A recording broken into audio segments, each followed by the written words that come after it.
Pwede ba, Tay? Mag-iiwalay na lang tayo. Hindi ka magbago.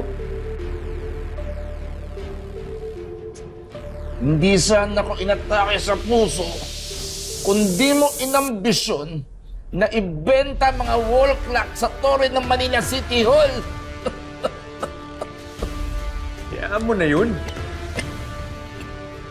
Tanggalin mo na yung mana ko. Kung dun ka mamamatay ng masaya. Wala kang kwentang anak. Hindi ko alam kung kanino ka nagmana. Ay! Tuloy ka, Atty. Atty. Lumabas na ang DNA test. Si Danilo ay hindi mo tunay na anak. Ha?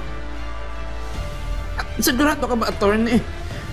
Ang ibig bang sabihin ay pinagtaksilan ako ng nanay niyo? Hindi nagtaksil si Inay. May ipagtatapat kami sa'yo. Hindi ikaw ang tunay naming ama. Ha? Itay, ampun ka lang. Ha?